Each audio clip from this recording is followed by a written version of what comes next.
So, Rainbow, this has been a massive project. It's about, what, 5 years worth of work, you'll know. So it's a cultural history project and it started with Karatas Hong Kong. Is that correct? Can you tell us a bit more? Sure. Yeah, so just for some context for our listeners here, I'm from Hong Kong originally and moved to Australia when I was really young. So this project for me is a bit of a trying to find my roots and reconnect with my culture. My mum specifically, her heritage is Wei Tao, who were the first settlers of Hong Kong and moved there in the Song Dynasty centuries ago.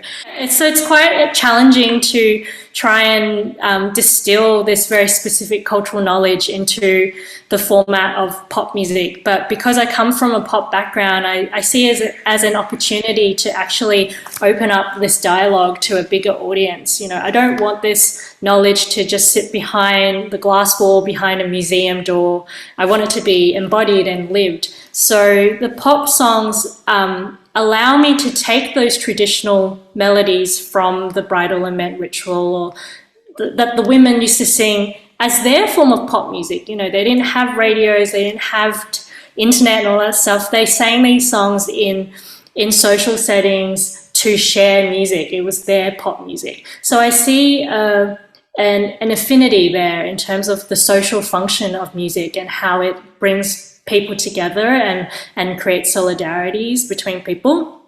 So it seems like a contemporary way to bring that knowledge from the past into a modern setting and make it living and breathing and speak to the next generation. Mm. And yeah, as you say, living. I think that's a really interesting way to keep it alive, which is the whole aim of this long project, all right?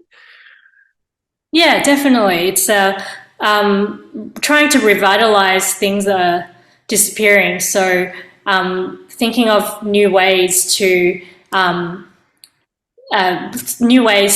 keep those conversations going. Mm. Okay, so the Bridal Lament is a song cycle record. The presser tells me. So how about, could you offer any more on how that has come about and how each song will stand on its own as I'll let you. Sure. So the album is a concept album. All the songs have been inspired by the traditional laments that I've learned. Mm-hmm.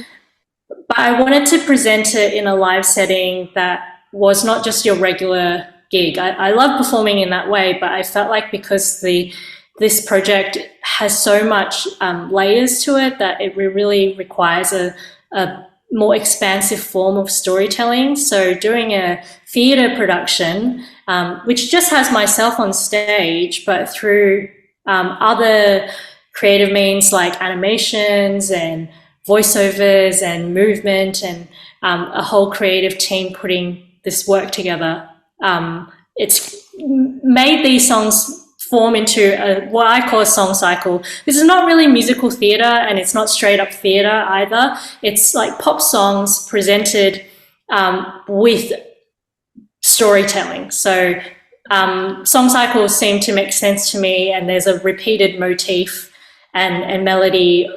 Those traditional melodies get repeated throughout the cycle. So it's an experimental sort of territory for me as well. And I think it's so exciting to challenge myself as an artist to create these new works in new spaces and meet new audiences. And I hope that the audience will also get something out of something that's, come from this pop background, but is now entering into a contemporary sort of theatrical space. Yeah. And now can we chat about the theatre show element? This is your first time on stage by yourself, correct? Yes. So I've done another I've done another stage show before with the Opera House with Marcus Whale, Eugene Choi, and that was a tribute to In the Mood for Love a film by a Hong Kong director called Wong Kar-wai. That was last year, and in 2020. But this is the first time I am creating a stage show from scratch, and performing solo on stage by myself. So what can we expect? You can expect a lot of singing and storytelling. There will be costumes and a beautiful set and projections and animations that help to, help to translate some of these lyrics that are sung in Weitao dialect into English, and also for a contemporary audience to understand the visual language of the songs. And also, there'll be a bit of movement and choreography. It's still got that pop sensibility, of course, but it is supported by all these other creative collaborators I have on the show too. Great. Who are you working with? So the team includes, the director is Tessa Leong, the set designers are Emily Borgie and Al Joel. I am also working with an animator, graphic designer called Rel Pham, and then we have various choreographic consultants on the show as well. Fantastic. When can we see it? So the premiere is at Carriage Works, presented by Performance Space at the Liveworks Festival of Experimental Art. And the opening night, world premiere opening night, is on the 19th of October, and that season runs till the 22nd. And then the show travels to Adelaide and will be presented at Oz Asia Festival. So yeah, very excited that the Bridal Lament will meet the audiences finally, after so many years of it incubating and sitting just inside my brain. Great. Well, and we can expect the album when? The album is going to be 2024, I believe, if everything goes according to plan. So yeah, the first taste, Seven Sisters, it's out. So you can hear a bit of the aesthetic and a bit of the vibe. Yeah. And check out that awesome video. Thank you. Yeah, the video clip was filmed in Hong Kong earlier this year, and involves like a lot of my actual family members in it, and it was really special to film that in one of the Hong Kong villages, and work with collaborators from before as well. So just building those friendships in Hong Kong. And how about working with the elders? They appear in the film clip as well, don't they?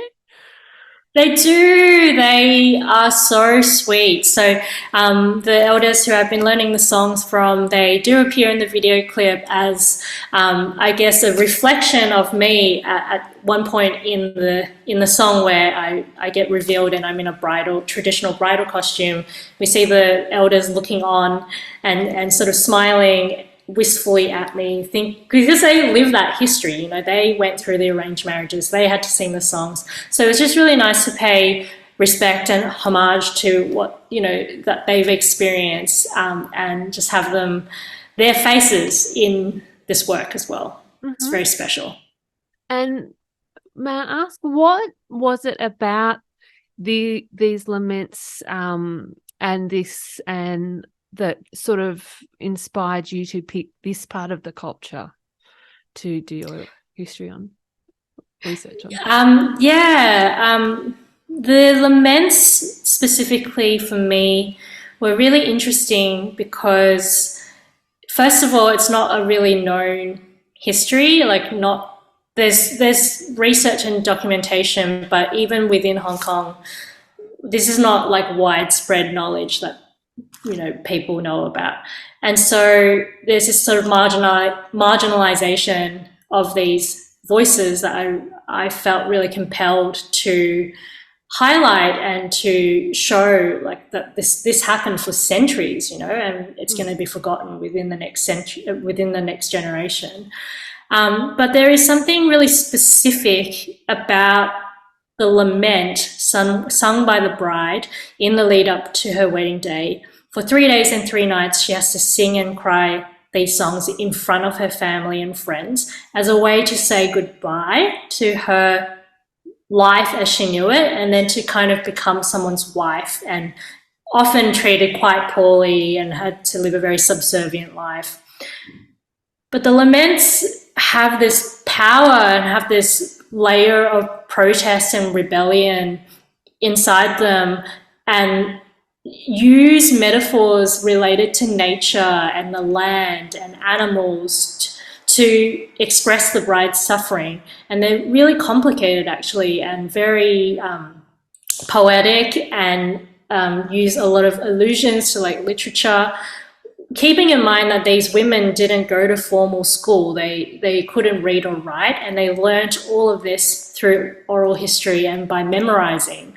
So I find it just so incredible to show the resilience and the innovations also of women, and the power of storytelling. And for me, as someone who's lived between cultures as a migrant in Australia, there is something about that space that a bride inhabits, like not belonging to her family anymore and not belonging to her new family, that I kind of relate to it in a sense. I don't quite belong to my Chinese Hong Kong culture. There's a lot of imperfections and gaps there in terms of like language and connections. But then I also don't quite fit into so-called, Australian culture as well, and get questioned about where I've come from, or, there's this notion of authenticity there, which I think appeals to me in terms of that bridal lament and that sense of liminality and not fitting in. Wow, that's really powerful, Rainbow. Thank you. I wish all pop came from that sort of level of, cultural statement. And on that, does genre bending and alt pop, are you happy with those adjectives for your music? Oh, I mean, I think they're very flattering. I think in terms of like say genre bending, I think that one, yeah, it sort of makes sense in a way, because I like to figure out what it is about a genre that makes the characteristics or the stylistic features of something, but then I like to deconstruct it and play with it so it doesn't sound in a conventional way how someone might make, like a trap song or a hip hop song or what have you. So there is this notion of trying to add my little touches to things that people expect from a genre. And then, yeah, alt pop, I think, I think I make pop music, but then people have often said, no, your songs are really weird.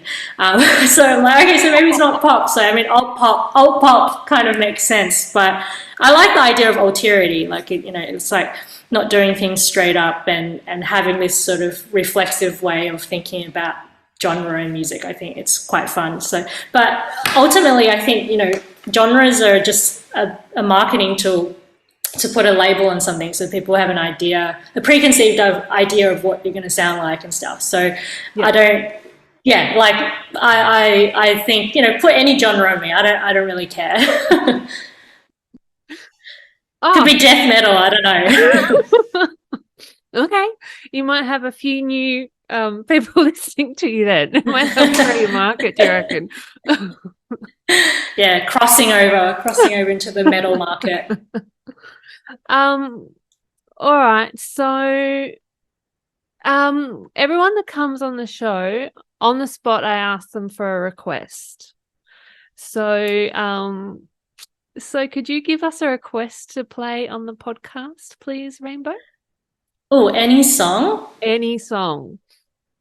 Oh, okay. I've really been enjoying Ryoichi Sakamoto's A Thousand Knives. Okay. on piano. So he recently passed away, and he, incredible pianist and composer, and was part of a band called Yellow Magic Orchestra, and pioneering 70s Japanese electronic band. And he's influenced my music a lot. So yeah, I'd love to request his song.